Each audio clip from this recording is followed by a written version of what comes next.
Assalomu alaykum, hurmatli tomoshabinlar. Bugun sizlar bilan Argis dasturida foydalanish uchun kerak bo'ladigan dem yoki DSM qisqartmalari bilan ishlatiladigan ma'lumotlarni saytlardan yuklab olish jarayonini ko'rib chiqamiz. Demimiz demak bu qanday narsa yoki qanaqangi ma'lumot? Dem bu qisqartma so'z Digital Elevation Model degan. DSM esa Digital Surface Model so'zlarini qisqartmalaridan kelib chiqqan terminlar.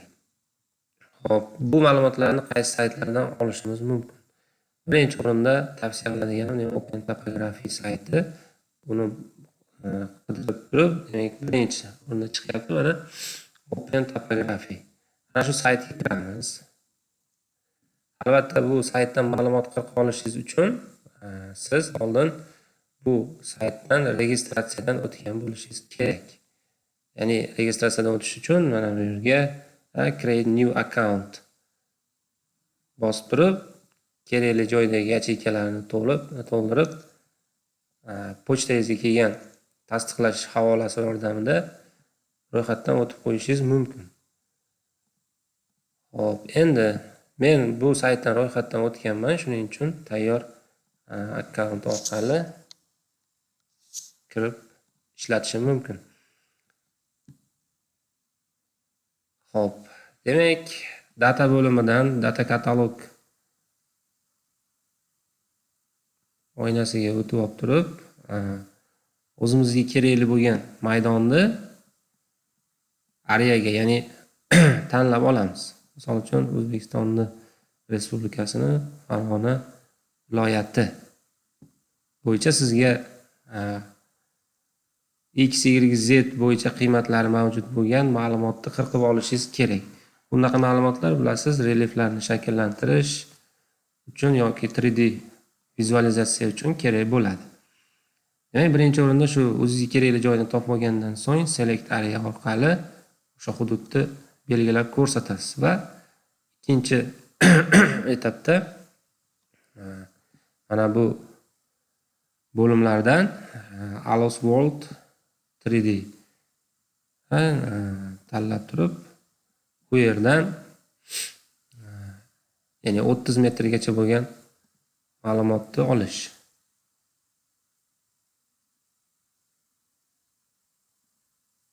Bu yerda olayotgan hududingiz koordinatalarini ham beradi. Va qo'shimcha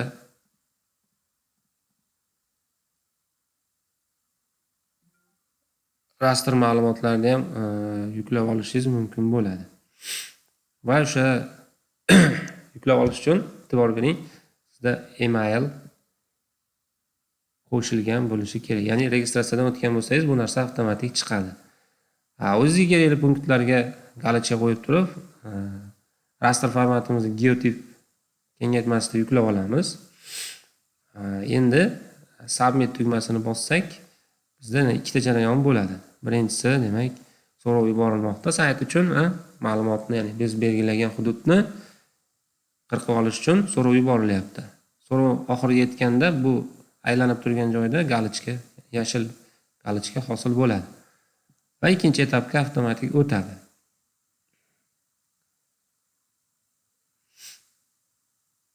Mana shu ikkinchi etap ham oxiriga yetgandan keyin bizda ekran fonimizda yuklab olish ma'lumotlari paydo bo'ladi. Va u orqali keyin yuklab olib Argis dasturini Artmobil ilovasida yoki Argis Pro dasturlarida bemalol foydalanishingiz mumkin bo'ladi.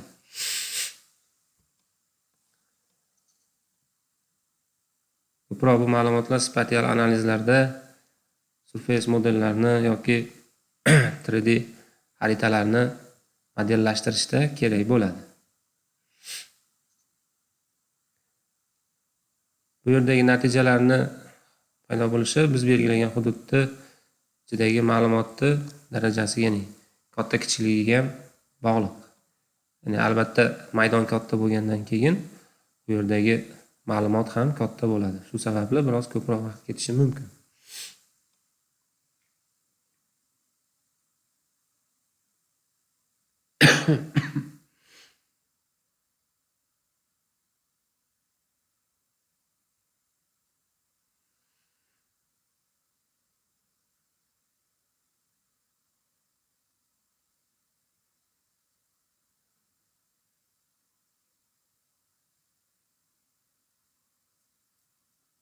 Mana ko'rganingizdek natija hosil bo'ldi.